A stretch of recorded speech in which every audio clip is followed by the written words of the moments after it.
Good morning, or good evening. Hello. Welcome, Marcia. It is evening. I'm Mary Margaret Pruitt. Our chair of the Diversity Awareness Committee is Sally Wren. And I am delighted to give you the welcome from the Diversity Awareness Committee from Sally.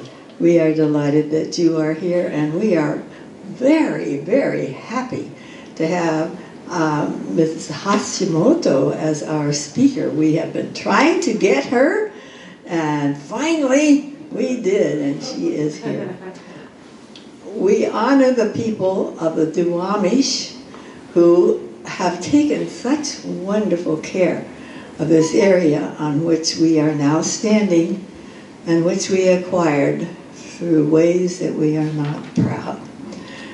And I am pleased to introduce the Bernice Kastner, who was the fisher who caught Mrs. Hashimoto, and she will introduce her.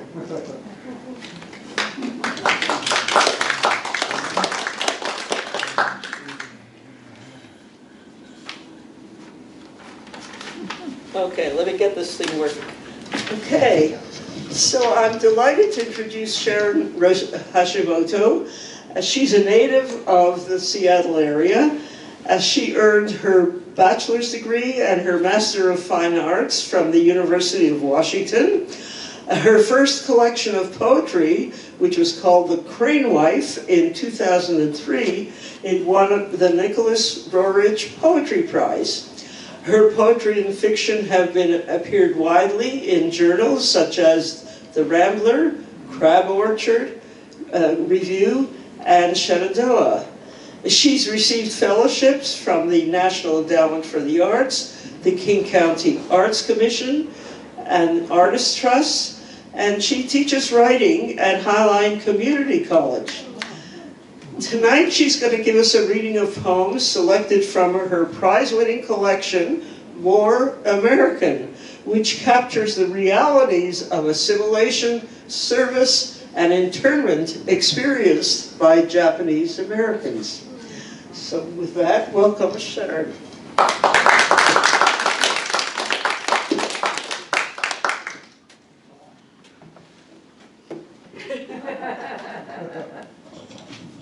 There you go.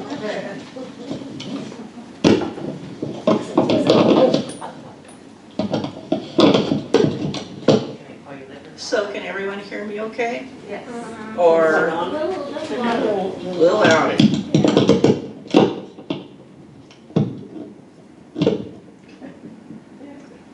Is this better? Yes. Okay. Okay, so one small correction with the introduction, and I am no longer teaching anymore. I am in full retirement for 3 years now. And yay! And I really did like teaching, but now I get to do what I want to do, which is write a lot. Okay. So the first thing I'd like to do is thank Horizon House and the Diversity Awareness Program for having me come to read, for asking me to be their featured reader tonight, and especially to Bernice Kastner, who for all her work, we were emailing back and forth and making sure that everything was set up right. And also my thanks are going to be to every one of you in the audience, because you're here live, and you know, after COVID and everything like that, it's just so nice to be able to do things with people again. And so I really like, you know, there's one thing when you do those little Zoom meetings, but you can't really connect with the people, and your timing's all off. And anyway, it's really good back to have a nice, wonderful audience like you guys. So what I'm going to be doing is I'm going to be reading from 2 books, actually. I'm going to be reading from The Crane Wife, which was my first book and came out in 2003, was republished. And then I'm also going to be reading from my more recent book, which is More American. And I'm going to be doing kind of like back and forth, because I see this was 20 years ago. So this is almost kind of like a before. All right, and there's things I learned, and I grew in different ways, and that's kind of like some things that come up in more American. All right. So hopefully what will happen is maybe in 20 years more I'll have a third collection. I don't know, but we will see. Okay. So both books are also available at the Elliott Bay bookstore. And the first book I'm going to read is called The Mirror of Matsuyama. And that's going to be a Japanese folk tale from quite a while ago. And it starts off with the epigraph from the myth that says, "Daughter, this I give you before I die. When you are lonely, take out this mirror. I will be with you always." So this is the mirror of Matsuyama. "Mother, what trick of light brings you back, your face rising to the surface? Is it my need that imprisons you behind the cold glass? When you lay still, the flowered quilt no longer warm with your body, I didn't believe your promise. Days passed, and even the pauses between my breath would remind me that you are not here. But remembering your words, I held your mirror before me. Amazed, you looked back, your fingers stretched to meet mine.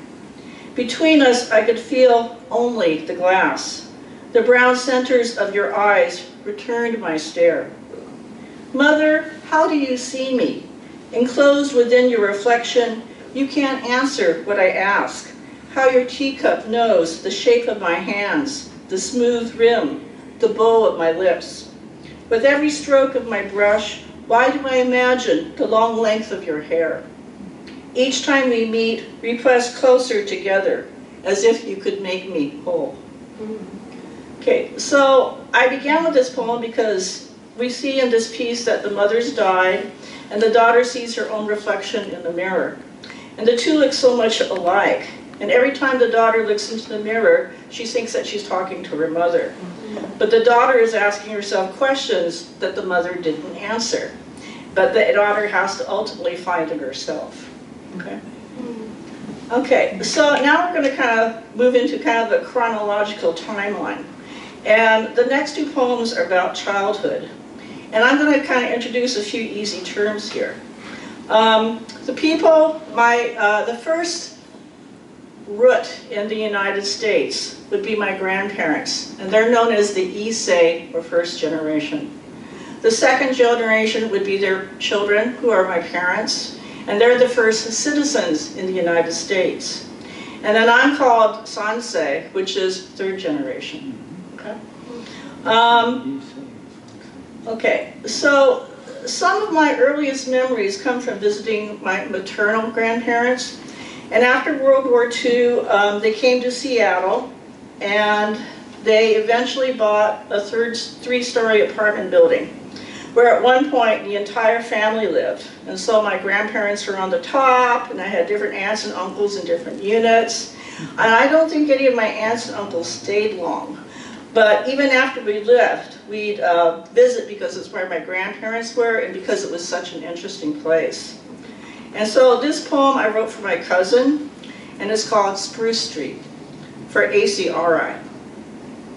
1. Walking up the first flight of stairs to the old apartment building, leaning against the wide white rail, did you ever stop to see how the backyard opened out into rows of green and brown? Or how Grandpa, bent and straddling an aisle, became so small and dark, his long arms reaching, then pulling. Staring at the ground, he must have known that the dry earth would stretch for miles, tumble and fall against the bright rays of the sun. Close to the smell of the soil, with the eyes seen closed, he couldn't see the small birds on the fence watching. 2. Halfway between the sounds of Grandma's black shoes on the top deck floor and Grandpa's hoe breaking the dirt, did we understand the structure of the stairs on which we stood, how the steps could lead us up or down, the planks of wood staggered in a series, how one moment flowed into the next, mingling with each other. 3. When did the air become cooler, lighter, 20 steps closer to the sky, with hands holding tight to the banister, my body leaned back like a sail. The slow breeze that stole my breath, urging me to fly, let go, become invisible against the pale blue of the day. Above me, white shirts billowed out from the clothesline, waving their arms at the swallows who dove from the rooftops into the beginning of an arc which would swing them high in the air. Wrinkled by the wind, folding and refolding her skin, arms extended in the length of a sheet, what did our grandmother see, watching the ground from her eyrie? One of the things I really remember is my grandmother on that top floor when you had those kind of like the clotheslines that would wheel out, and you'd put them out, and you see the shirts and everything waving their arms and stuff. And my grandparents had quite a backyard, and they had a garden where they'd plant vegetables and everything. So this was, you know, Seattle probably back 1940s, when we didn't have houses built so close together. Okay. I'm 69 now, and I see things differently. And this is another childhood poem called Soft. Who could sleep that night at my grandmother's on a sofa, tucked into afghans with crocheted coverings that I used to pretend were twirling skirts? When a ruler of light leaked into the living room where I lay, I crawled out from the makeshift bed, setting one bare foot after the other on the brilliant balance beam until I stood before the bathroom and the vertical slice of a barely open door. Grandma was rising out of the steamy bath, thin hair slicked smooth. Between strands, I saw her scalp white as a peeled and boiled egg. The broad stalk of her back bloomed into buttocks, plump bags that hung over her legs. When she turned, breasts swung like socks stretched as far as they could go.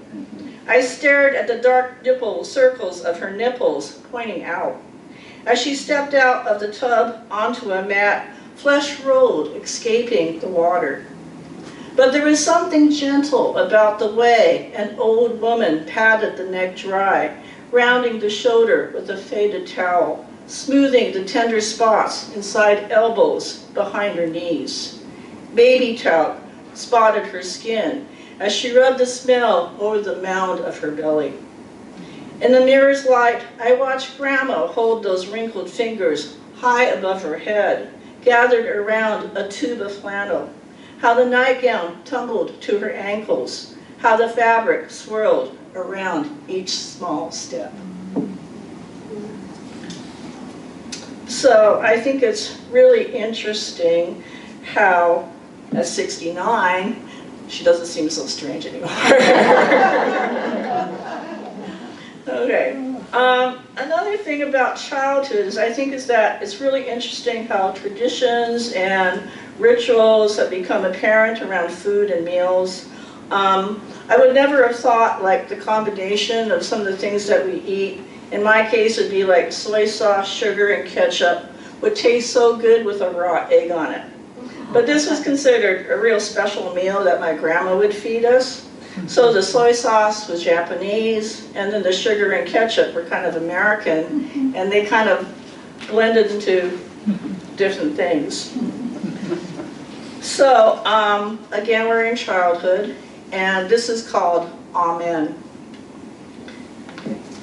As I sat across from Grandpa on the tablecloth of red and white checkers, my finger dusted crumbs off the vinyl where I learned to place a fork and spoon next to chopsticks on a napkin folded into triangles. In my grandparents' kitchen, I didn't know I was American as the spit-curled hair of the Campbell kids' salt and pepper shakers.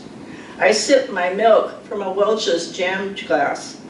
Grandpa pointed and smiled at the berets parting and holding my bangs to each side. High tone, he murmured in his mangled English. I lifted my eyebrows, imagining the phrase. Grandma shuffled her tzoris across linoleum, pushing up the sleeves of an Orlon sweater, throwing wood into a half-electric stove where a pot of rice boiled.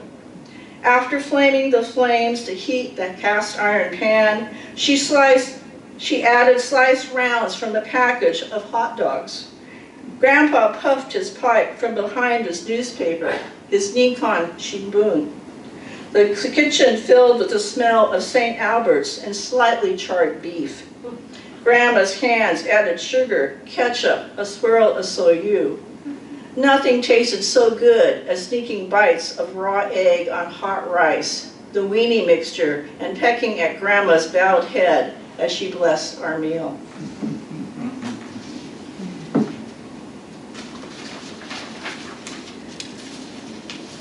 Okay, so now we're kind of like moving into from impressions to like things that you pick up.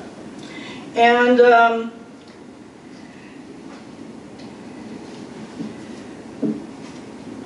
when I was young, my family took a trip to Yakima, where my grandparents once had a farm. And again, there was a lot of information revealed that I didn't know about.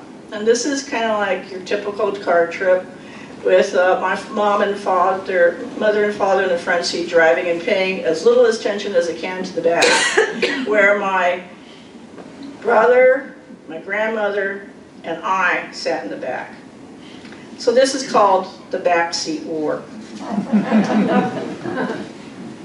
My pigeon-toed grandmother rode 100 miles straddling our old Ford's transmission bump, her left foot planted on my brother's side of the back seat, her right foot on mine. When the rear wheels hit a bump, we could hear her knees knock beneath this Afghan she spread over our laps. At first, she fed us butterscotch, horehounds, and taffy pulled from her sweater's pockets, anything to keep our mouths busy. Furiously, we sucked our sweets.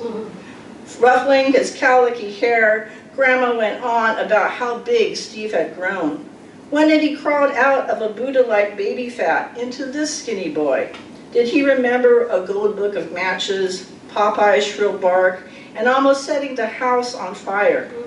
I had been easy, a little girl in pink petticoats who seldom cried. First to finish chewing his taffy, my brother leaned forward and pulled his sweatshirt sleeves over his hands. "Hey, monkey arms," he aped, "show Grandma your banana feet." I shot my tongue out. Steve hooted as he watched the yellow flash of my candy arc into Grandma's lap. Thrashing beneath the blanket, I tried to swing my fist at my brother's face. Grandma grabbed my wrist and hissed, "Don't hit," in her broken English. Suddenly, the car felt full of words against me. Pressing my lips together, I turned to glare out the window, to count pigs and swayback horses in their corrals. Nothing was ever fair. Nobody rooted for me when I lost my red checkers to Steve's double jump. On my side of the road, every barn we passed was tilted. Its mossed-over roof caved in the middle. Grandma slipped an extra butterscotch between my fingers, then prodded the back of my hand. "Hard to be good," she whispered. I laid my head against her shoulder, snuggling closer to the peppery smell of her cardigan sweater. I woke to a sharp left turn, a thermos, comic books, and Grandma's rump sliding into me. The Ford stopped. With one hand on my knee, my grandmother rolled down the window. Her chin lifted up as her eyes took in a tall pine with half-dead limbs. Blackberry thickets overwhelmed the field. Grandma said, "Before the war, Buddhist church stood there." I followed the length of her outstretched arm to its worn nail. Her finger wobbled as if she were accusing the air. Sitting stiffly, she murmured, "Everybody brought special things to be saved. We couldn't put the piano in suitcase." The grin on my face died when she added, "After camp, we came back here. Roll-up desk, a round oak table, all broken or burned." Steve elbowed his way over our laps. The cold wind tangled strands of her hair. Feebly, I slapped at the weight of my brother's hand, pushing me aside. Frowning with his teeth, Steve chattered. Why did we come? Nothing's here but a beat-up gas station. I watched Grandma's neck grow red.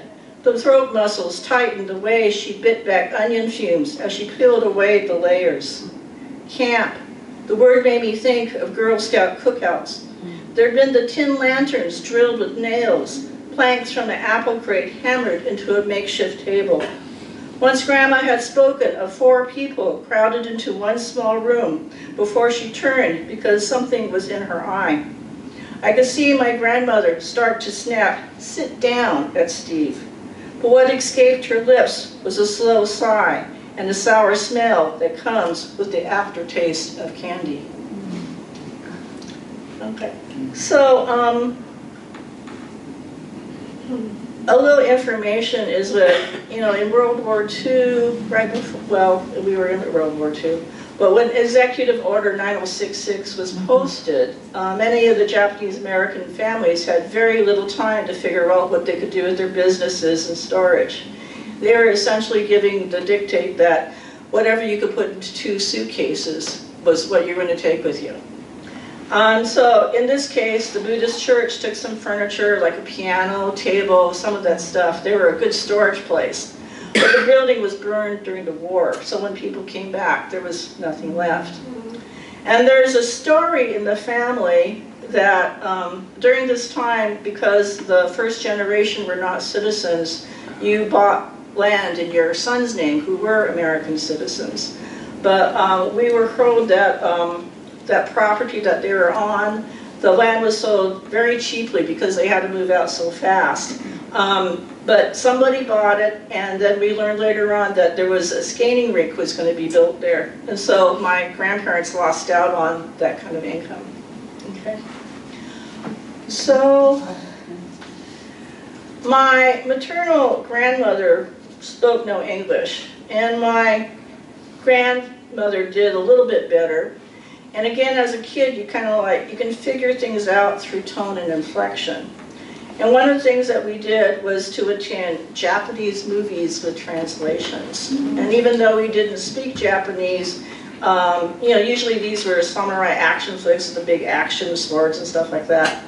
But you would read the things, and you knew somehow that the American English translations were not matching the pictures. So this was called Kokusai Theater, 1965. 1. The aisle slants backward. In the dark, I could be sliding into the big movie screen, where men with bushy eyebrows grunt, wearing kimonos like the women who clack their sandals with quick, short steps, hiding hands in their sleeves. Tea pours into cups too small to hold. The husband speaks. His wife looks into her lap. The son's voice trembles. I think how everything is fragile in a rice paper house. 2. Reading the English subtitles, the words don't match what we see. When the mother kneels beside the sleeping quilts to touch her boy's face, what she says isn't darling. 3. The story grows sadder and sadder. When the boy kneels beside his mother's futon, her breathing slows, stops, eyes never opening to see him. Suddenly, the theater fills with weeping. My grandmother's hand tightens on my arm. She dabs her cheeks, noisily blowing her nose. Around me hunch the old ladies I've just met. Katsu, Matsudaira, cranky lady Fukuhara, who argues over the price of shoyu. All are silhouetted in the dim light. I don't know why, I still don't know why, but we would go to these movies and every single old lady in that place would just be bawling their eyes out. And maybe it was catharsis or something else like that. Okay. I'm older in these next poems. And these are starting to kind of like be more of the second generation. Okay, they're kind of like poems more about my parents.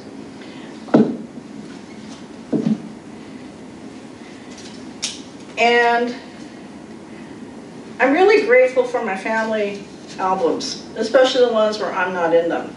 And there's something really cool about seeing your parents when they were younger people. So in this picture there's my mom, my dad, and some of his army friends. And the more I looked at this picture, it finally came out that this one had something of a story behind it. And this was called Those Were Completely Different Times. We grin at the 40s version of one Shidkeel Hara, the ink from cursive always bleeding into his shoulders. Page after page of old photos, women home-permed their shoulder-length hair, combing curls back from their foreheads. Men palm-smooth any black strands. It was a style for a gal to wear pleated wool skirts, bows on open-toed high heels, and a man posed with his two buddies, his extended arms resting on their shoulders. Between the breast pockets, their army ties disappear. They all smile. We ask ourselves, are they going out to dinner, a movie? Beyond this picture's edge, they stroll together down the road. A Ford with slotted grillwork slows close to the curb. The girl, her big button cardigan pulling to the sides, bends near to offer directions for the lost. Jap, a white woman spits over the glass. The girl's fingers fly up to her own rouged mouth, and she takes a step back, while the men swivel on their heels. With uniform strides, they swarm the driver's door, 6 hands fisted and beating the metal. One man stops to pull forward the patch on his sleeve. He stabs his finger at the 5-pointed star, then yells, "We're fighting Americans." The girl sways. She flinches at the war in their faces.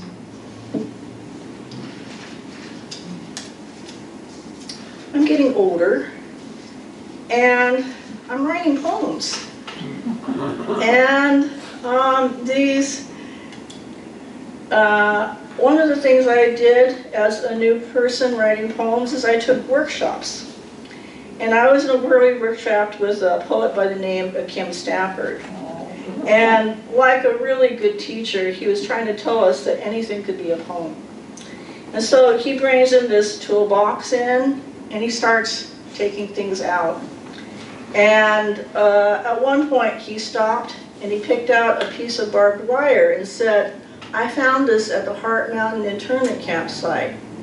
Well, Hart Mountain is where my mother and her parents and her siblings had been interned.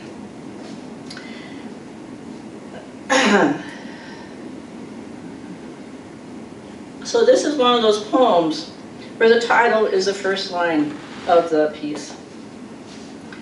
Because you showed me a piece of barbed wire that had lain in the dirt road beside a lone sign, marking all that remained of barracks, road and eclipsed by the shadow of Hart Mountain, I thought of my mother beginning her tour of Japan.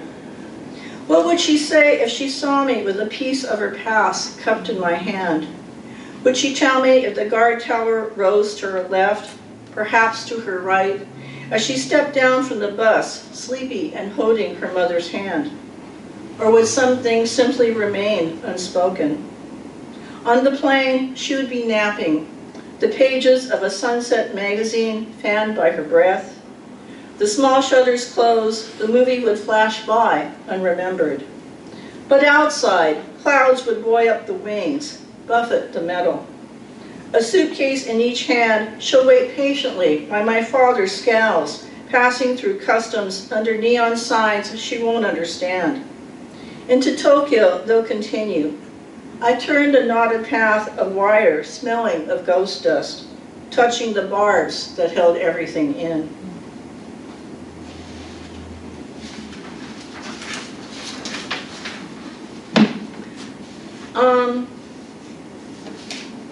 I remember trying to talk to my mother about the internment, and there was a lot she just would not say for whatever reasons.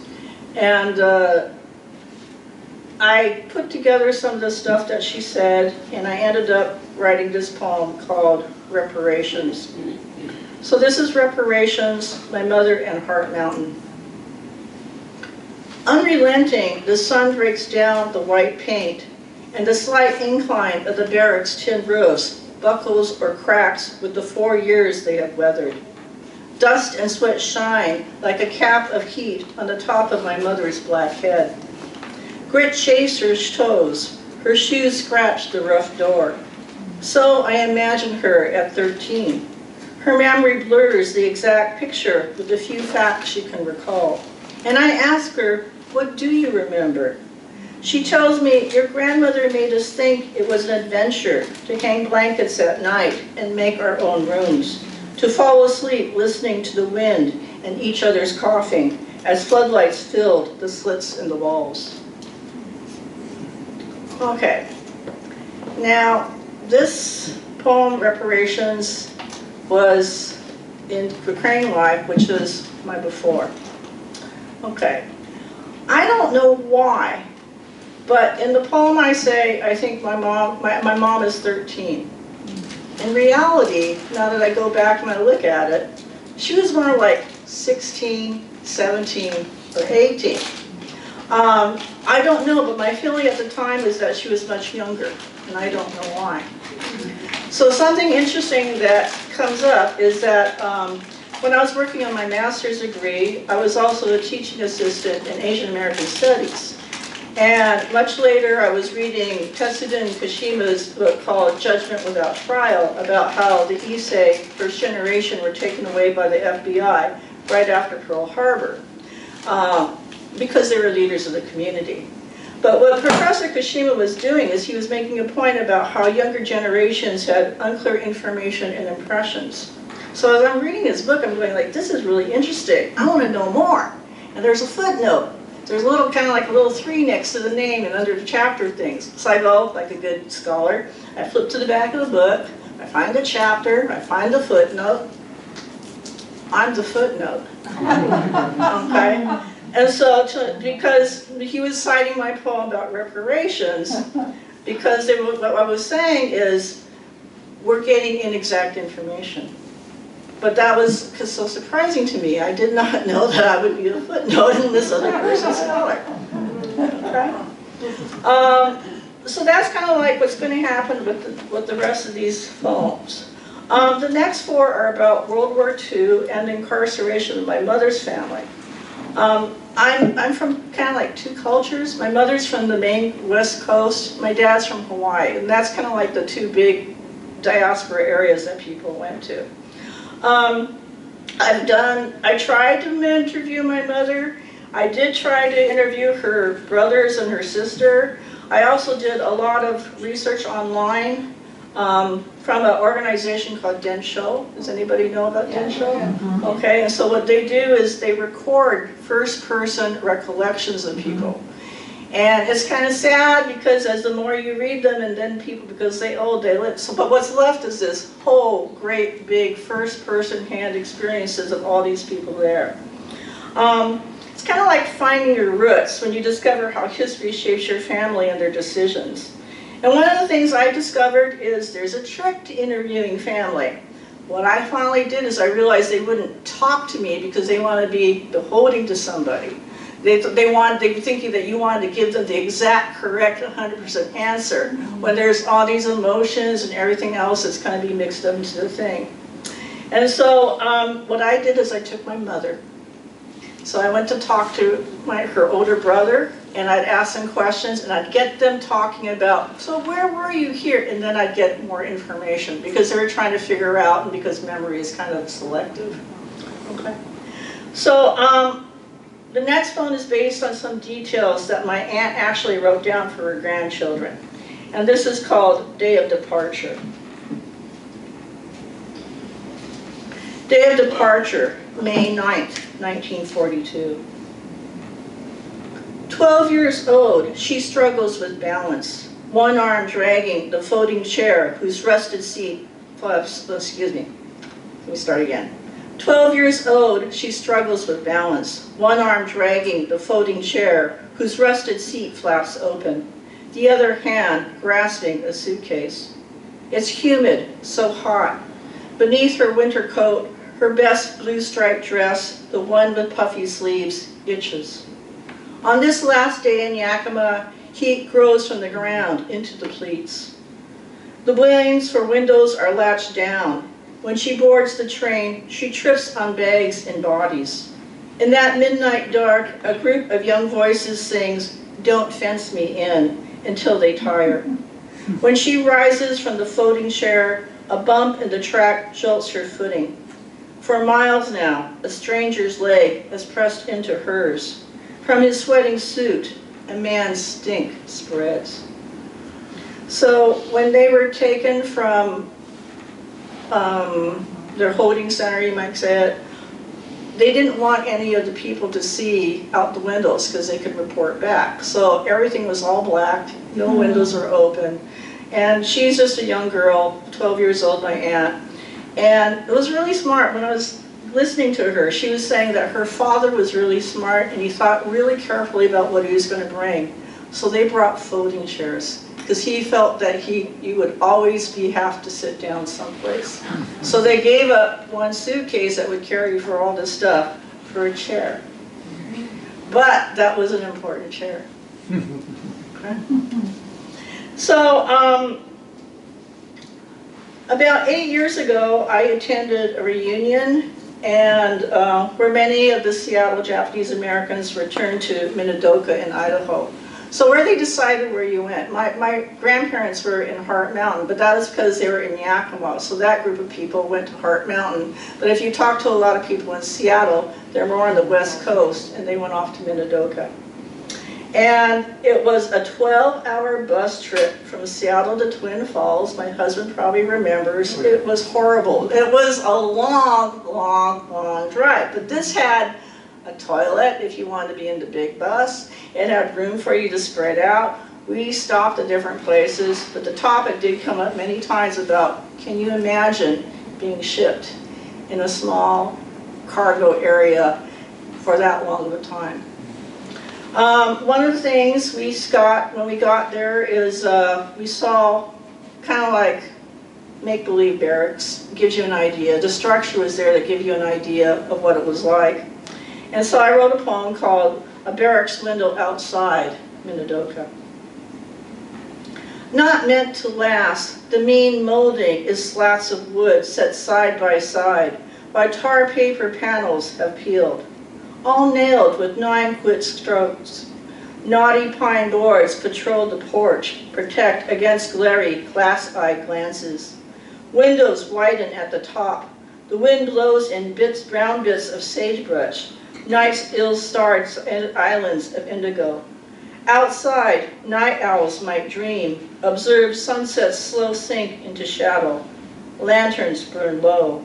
Guards call, lights out. Okay. So one of the important things that happened in camps is that there was a loyalty questionnaire that was given to anybody 17 years of age and older. And what they wanted to do is determine who was loyal. And if you answered no to any one of those questions, you were sent to Tule Lake, and they were going to either put you inland or repatriate you back to Japan. So I took one of the questions, and it says, will you swear unqualified allegiance to the United States of America and faithfully defend the United States from any and all attacks by foreign or domestic forces, and forswear any form of allegiance to the Japanese emperor or any foreign government, power, or organization? So you have to remember that first generation, second generation are the ones who are answering this question. For the first generation, they're not even citizens. Right? And so they're looking at this and saying, how am I supposed to answer this? But I came up with this in terms of the second generation. So this is poems called A Matter of Loyalty, question number 28, Anisei's response. What I knew of Japan was in my parents' faces. Okasan, Oji-san, the baby sounds I sometimes use for mother, father. And the food I was fed. Tea was ocha, rice was gohan, but all words became translations. One family's sons were Monroe, Lincoln, Taft, A girl I knew was America. Everyday use made her merry. For grade school, I faced the flag unfurled above the teacher's desk. Allegiance was to classmates in a circle, clasping hands, to rivers and mountains on a map beginning outside the door. As I grew, I pomaded my hair into a pompadour. My feet tapped time to swing. How could I not be American? Farming berries, driving a Ford. It's hard to faithfully defend a nation that brought me to camp. My grandfather's sword and records the family hid away. 2 suitcases hold onto what's left. Behind barbed wire, we made the best of nothing. Shikataganai. With rock gardens and wildflowers from desert land. How do I forswear the emperor in whose land I never lived? Even sunset on sagebrush could be beautiful. Japanese kanji in a haiku described lightning, a crow's harsh cry. What part of myself do I forswear?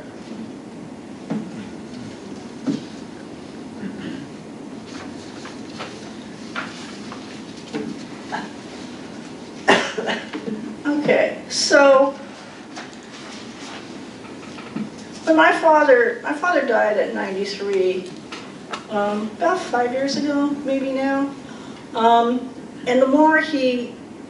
after my mom died, he started talking a lot. And so we started learning more and more. And I think I mentioned before that my dad came from Hawaii. And so all my life I've listened to his pidgin. There's a particular voice in my head that, everything it answers with a question because it always goes up as far as an inflection.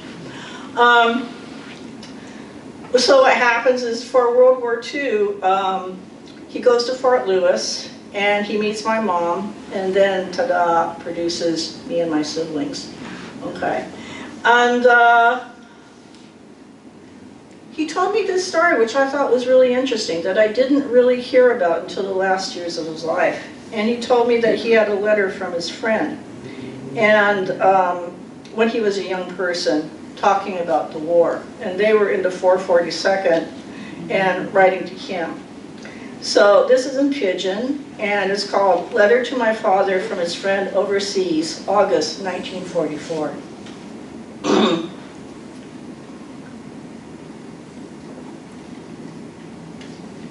Dear Isami, hey brother, it been a long time since you, me, and crazy guy Clyde walked out of old McKinley High. Remember playing pool, stick in hand, elbow in air, ball in side pocket? On wall, how we see Uncle Sam, eyes all bushy white, pointing finger, I want you. Good thing Clyde bad eyes make him 4F. Good thing your mother say no, you too young. Recruiter give me stink eye because I Japanese, but I remember 100th Battalion, one puka puka. First we think uniform with arm patch, stripe, make us look good. Here's secret, Japanese small. So small we wear girl clothes, blouses cut down. Sometimes we get special requisition, combat boot too big. Kilo guy wears size 2.5 EEE. Camp Shelby, Mississippi, we meet all kind of people. Mainland boys call me Buddha head, but I know pig. We Ohioans call them katonk. You know, coconut sound hitting ground. Sure they get confused. I say, you go, stay go. I go, stay come. He shake head, pointing finger that circle round and round. Other explain. You go ahead and I'll come later on. Bye, we get along. And then we go Italy, but boat take a long time. Zigzag around submarine. Berth 5 deep, me on top. Everybody sick, sick. No make fun. First time fighting, I get chicken skin. German tank fire. Man next to me go down. Arms, legs, all twisted like. Blood all over throat. Pow, gone, so fast. Kaden, I say to self, but lots more. Islami, this hard to say. Maybe you think, what's the matter you? Every day we watch high place and broken building. We go face down in mud. Lucky one carried out on stretcher. Try pretend. Try not to ask. Today, day I die. Stay homey, Sami. This for real. Your family need you. No come, stay. Long as you can. Your pal Tack. So here's a little bit of history. Is the fact that the poem mentions Camp Shelby, where it's basically boot camp. And you have all these Hawaiians who are talking like this, and you have all these mainland people who have much better English skills. And they do not get along at all. And so there's cultural differences and stuff like that, stereotyping stuff that goes on. But what happens is Camp Shelby is near Arkansas, where there are 2 other camps. I think there's Jerome and Aurora. And what happens is some of the Hawaiians get to visit the incarceration camp. And what happens is then they see the barracks, the poor conditions, the food, everything else like that. And then they come back to camp and they go, did you know what those mainland guys are going through? Did you know that they're been taken away from all their families and their mothers and fathers are basically in a jail and they're still coming here to fight the war? And then that's when the bonding happened. Okay. So, a lot of war. And I'm going to start moving on toward kind of like more present stuff. So my father, I think, is the one who instilled a lot of the values in our family, things like working together, helping each other out. And he's the person who made us appreciate the Pacific Northwest. And he's the one who took us mushroom hunting, salmon fishing. And I remember at the time, we really complained about it. We've never been so cold in our lives. We've never been through so much mud or hills or tired out or done anything like that. But he taught us that, you should work together. You should stick up for each other. You should help each other out. And I have to say that these are the memories that my family, this is what we share the most. This one's called hardshell clamming. All day we bent beside barnacled tide pools, waves ebbing before Dad's shovel. As the blade bit the cobblestone beach, Dad bellowed, batting with the long-handled burden. A grunt bellied from his belly. We scrambled for bivalves, little necks, cockles, baby horse clamps. Above us, a bittern bleated. Bursts of seawater jetted from blue-tinted shells that hadn't burrowed deep enough. How the buckets rattled and banged with each bang shot and blow of another clam. Dad's battery of pebbles and water scrubbed out our basin while the sun bronzed the back of our necks, sand rubbing between rubber boots and the bare skin of our legs. But we didn't blanch or slow. In the bowl of the bowl, we bragged about binging on butter and braziers, the boiling bisques of our labor. No barbs or bickering between us. We bumped shoulders together, becoming a buttress of siblings, bedraggled but busy for this bipedal familial business.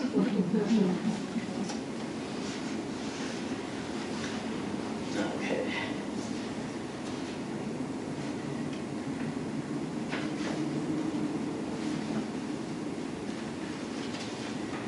Okay. And so we talked about how there's the Issei, the Nisei, the Sansei. There are Yonsei, which is 4th generation, and Gosei, which is 5th generation. So it keeps going on. And this is a poem I wrote for the future. This is to my grandnephew, James of the future. If I am gone 20 years from today, perhaps you'll find this photo, recognizing your little boy self, long before legs lengthened and voice dropped, not quite believing the thickness of your lashes or the swoop of bangs on your forehead. But who is this woman who holds you, you might ask, this matron on the edge of your memory? Her glasses slip to the tip of her nose, speckled age spots glossing a cheek as she reads and points out the waves and where the wild things are. In the boat of her lap, your straddled calves rest on the knobs of her knees. Maybe you'll blink, thinking that boy can't be you, while the muscles in your right arm consider the arc, the heft of a stone skipped into the bay, hinting at what I once showed you. Right now, I'm here to say, you have big ears like my own grandfather, I sometimes recall. That day, your shoulders leaned back into me, warm scent under my chin, solely absorbed by the leaf pattern. I settled and sank into the chair. Okay, I'm gonna have one more poem. And so like I said, that I'm the third generation, and we're getting older. And my grandparents are long gone. My dad is gone at age 93. The last aunt in our family, it was kind of like referred to in this poem, died last year. So what I know or remember, my generation is the last one that remembers all this stuff. So what I know of cooking, rituals, and stories, those should be passed on. So I wrote this poem for my cousin AC, and this is called Those Left to Tell. The Igbo of Nigeria believe you're only gone when the last relative who remembers you has died. Dear cousin, we're old enough to recall Grandma's kitchen, the Nahi bottles of orange fizz lined up for special meals on New Year's with the shrimp, those stiff translucent shells we snapped in half. Her sink was wide and deep, big enough to wash my sister in. 50 years, the largest anniversary picture, barely held us while all our numbers quickly spread like ripples fanning far from shore. Only Auntie Mary lives on. My mom, your dad, a fading story that holds huge holes we'll never fully know. Memory makes of us brief cameos.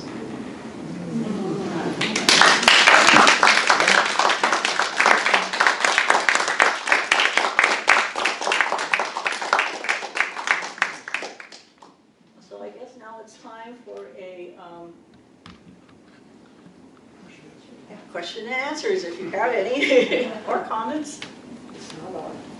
Anyone? I have a question. Oh, be careful. Okay. Got it. Margaret has Sure, Dan. Okay, Question, comment? Was your family in Minidoka? No, They didn't have to go down to that. So my mother's family was in Heart Mountain. That's Okay. right, yeah. Okay, so that's over by Cody, Wyoming. Yeah. In Hawaii, she's probably talking. In Hawaii, there wasn't camp. There was no place to pick them up and put them on those tiny islands. And so my father's family knew, I would probably say it's kind of like in that one poem, a lot of the Hawaiians didn't know about the internment camps. Yeah. And so, my dad would be really, really upset when he heard about this. But it was my mother's family that was interned in Heart Mountain. Mm-hmm. Yeah. And Minidoka, they didn't go there. That was No, they no. Montana. But if you talk to a lot of Seattle people, Yeah. they went to Minidoka. This is a remarkable experience. Thank you so much. Thank you. I was a high school student and a college student during the time that this was happening, but I was 3,000 miles away on the East Coast. I had no conception. Yeah. I mean, it sounded like, it was remarkable. All of them were remarkable, but the poem where your grandmother made it sound to her children as though this was an adventure. Right. Oh my goodness. Right. What a remarkable thing for a mother to do. But that's the way it sounded in Pennsylvania. You know, it sounded, oh, they're at a camp. Nobody said they were in prison. Right. Nobody said there were guard towers with guns. And how do you stand this hypocrisy and deal with us. I mean, That's a really good the injustice of owning property on a farm in Yakima, having a church, and putting your piano and your roll-up desk for safety, and then having the church, Buddhist church, burned down. Where did you get this strength? Where did you get this perspective to do this? I think those are all really good questions. Historically, I'll also say that it'd probably be about the 1980s into the 90s. The Sansei, a lot of them got together, and the grandparents were still alive, and there were reparations brought. Yeah. And so they went to all these major cities and stuff, and there were testimonies. And what came out of that was a reparation of $20,000, and you got a letter from the president apologizing for what had happened. And so When was that? so that was addressed, but I mean that wasn't probably When was enough. that? When was that? You got the $20,000. I think it was, yeah, I don't remember the exact year. Yeah. In the 80s. But I think it was in the 80s. Yeah. Yeah. I grew up on the East Coast. I did not know anything about this. And I truly didn't. And I have been stunned since I moved here. I mean, I just can't imagine the horror of this. But the thing I'd like to know about, just from a technical point of view, in your poetry, when you, and I haven't seen your book, I'm sorry, I don't have a copy of it. I'll get one. But anyway, do you give the background in prose? How would somebody like me, who had no history of knowing about all of this, how would I read your poems? You see what I mean? I mean, I don't have any context unless you're giving it to me. Right. So do you do that in your poetry? What I try to do is in the poems themselves, I always am bearing information that, Yeah. I mean, that so that you don't have to ask too many questions. Yeah. Other Would you like to people, borrow my copy?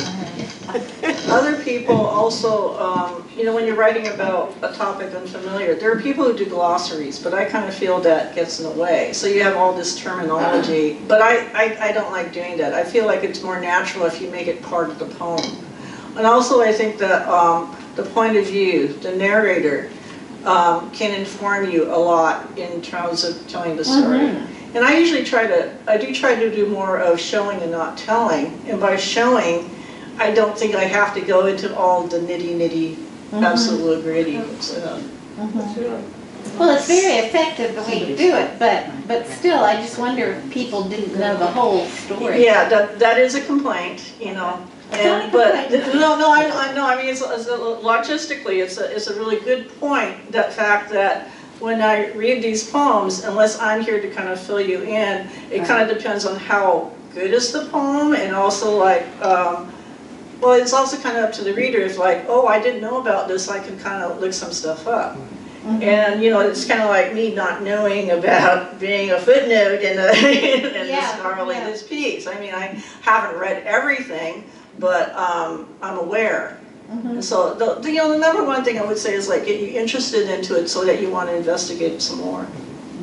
Yeah, one thing for Nancy, coincidentally, I just got through reading a book that you might want to read called Facing the Mountain by Dan Brown. Yeah. And he's done a tremendous amount of research. Right. The other thing is, I grew up in Hawaii, in a town that was mostly Japanese and Korean people. And I did not find out about this. So I'm 81, I was born in 1941. I did not find out about this until I was a junior in high school and happened to find a little tiny skinny book in the library, and I was astounded I asked my mother about it. You know, they were there, they were around. And she said, well, nobody wanted to talk about it. Right. And we didn't learn about it in school. And I said, well, what about all of our friends? You know, and she said, well, they didn't take people from Hawaii except for the sensei in the schools. And she was telling me about a couple of people she knew. But she said, we're just not supposed to talk about it, and it's something that we're all ashamed of. So rather than bringing it out, they wanted to keep it down. Yeah. I just wanted to ask you, I really related to your poetry about your interaction with your grandparents, because my grandparents were German, and any interaction in their home was always like a big puzzle, because we could only pick up a couple words. So when you were around your grandparents, did they mainly speak Japanese? And My grandfather spoke only Japanese, and so, I mean, in fact, this is funny, there are English words that I thought were Japanese, like he'd go high tone, and I thought that was what he was talking about, like, you know, the current times in the 40s, you know, he thought it was high tone. I mean, but I was hearing it as something very Japanese, and it was twisted around. So I was really confused by him. My grandmother, she was a very gregarious woman, and she talked to a lot of people, so her English was a lot better. But she would not be able to talk about feelings. And for example, I had no idea how she felt when I learned about camp. My sister had a project, and she was doing a research paper, and I think she was in middle school or something. And so Mom says, okay, well, we'll go to Grandma's house, and she can tell you about the camps and stuff like that. And so my grandmother has a sheet of paper, and she starts drawing a diagram of the barracks, and all of a sudden she just starts bawling. And even my mom says, like, I didn't think it was that bad. And later on I learned she was a lot older, but she was pretending a lot of the times.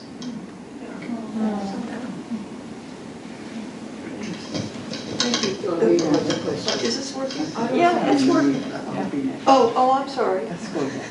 You just have to walk in. We're taking turns. She's having turns. All right. So I wondered if you're, as a poet, connected to the visual artists in Seattle that are addressing this, like Michelle Kumada had a fabulous show, and she addressed this issue of the repression of memories. Right. And then, of course, Roger, the most famous of them all. So, as you were speaking, I was thinking, oh, this is such a perfect partner to those artists. Thank you so much. Thank you. It's Medora. Go ahead. I had a friend who died recently. Actually, I went to her funeral about the time I came here. But she grew up, she was from Vashon, Mary Grunwald. And so she and her parents and her brother were all in the camps. And she wrote this book called Looking Like the Enemy. And I remember when she was writing it, because all the stuff that was going on, and so this was really very powerful. And I remember she went to Washington, D.C. even and spoke to the president, but her story is wonderful. And there might be a copy here, and I'm hoping I still have a copy, but it was just very, very powerful. And she described everything in where they were living and all of that. And she actually was the person who started the consulting nurse line at what was Group Health. And it was the first consulting nurse line ever, any place. So I'm sorry, she isn't with us anymore. What's the name of the book again? Looking Like the Enemy. Over there, does anyone on that side of the room have a question? I'll be right back, Medora. Well, we're getting there. I'll say too that A question. a lot of our elders are, because they're aging, and it's kind of like getting to be the last gasp. There's a lot of really good books out, you know, based on their history. Like for example, the Nihon Gakko was turned into, they call it the Hunt Hotel, because after the war, so many Japanese people were living, and that became another book. And I mean, right now there's, you know, it's kind of like, since we're so old, all the doors have been let loose open, and so like people definitely are telling their stories now, and it's coming out in many forms. Graphic novels. Graphic novels. What's his name? Frank Abe has, I think, Looking Like, no, I forgot the name of it. There's so many books, and I mean, one of the things I do is I review books for the International Examiner, and there's, I mean, our list is just so huge. I mean, now, before, like when I first started writing poetry, I mean, you could just about count this on like one hand. But now the topic is open, and there's much more attention being paid, and you're finding all these little stories. I wanted to mention, I grew up in Nampa, Idaho, and we were close, of course, to one of the camps. And I had the privilege of meeting June and Ike Itami. They lived across the street from us, and my mother came out one day when I was 8 years old or so in the yard, and carrying a freshly baked cherry pie. She said, "Would you walk across the street with me and meet a new neighbor? I have heard her practicing violin." So yes, I went, and it was a lovely conversation. The lady was very surprised, pleasantly surprised to have someone come calling.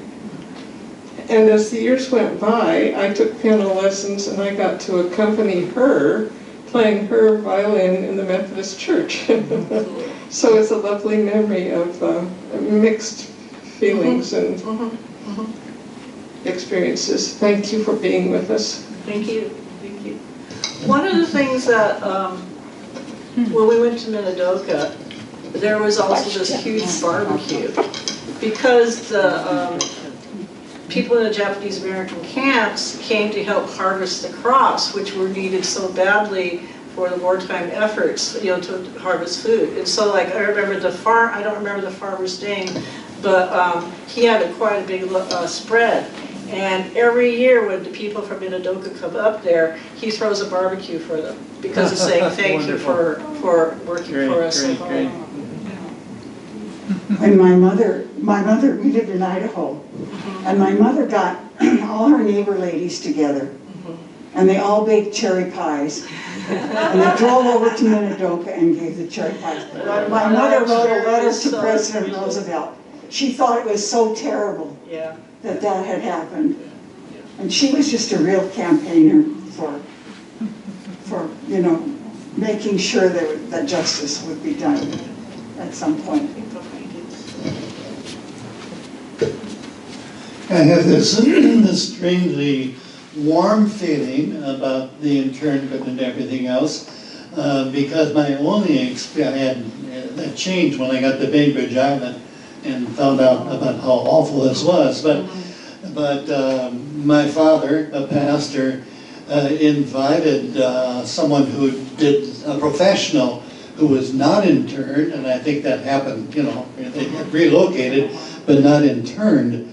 And his name was Henry Taney, and he came and preached at the church my dad was serving in North Wisconsin.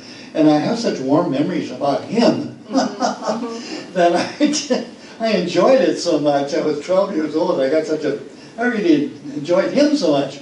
It kind of, you know, protected me from the awfulness of the internment. I do remember him talking about how coming on the train to this small city in North Wisconsin, people would try to find out what his nationality was. Yes. And most people settled that he was probably one of the Wisconsin Native Americans or something along those lines. He was very amused by that, and so was I. Anyway, he became head of youth work for the nationally, for the denomination which later became part of the United Church of Christ.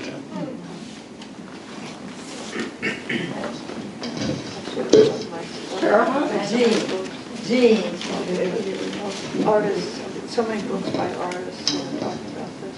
I wish you would read all of these poems.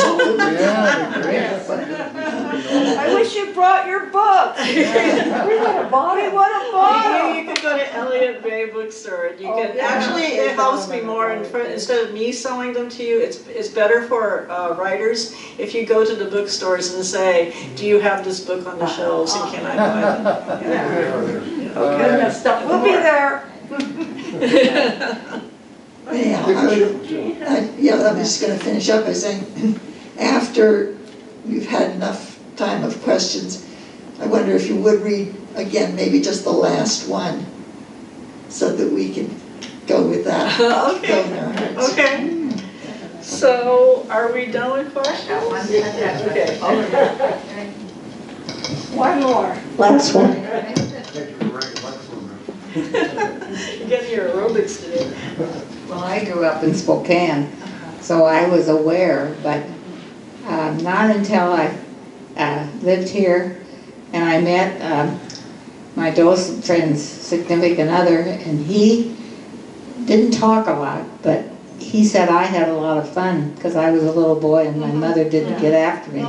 I just got to play. But the way he got to go to college was enlisting and going to the Korean War.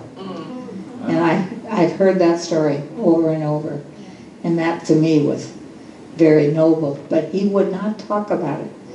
And my feeling there is that I think, as you said, but your poems are so warm and so loving. And so your family, I could tell that your father's leadership has carried forth. And I just enjoyed this day very much. Thank you very much.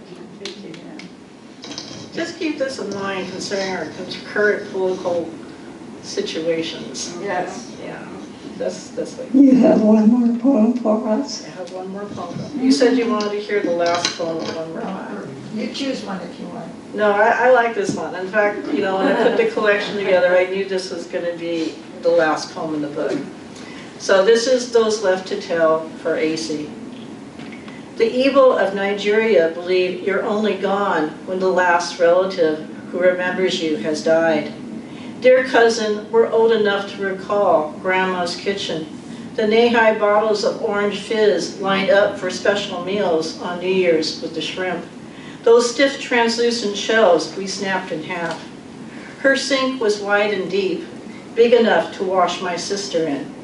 50 years, the largest anniversary picture barely held us all, while our numbers quickly spread like ripples fanning far from shore.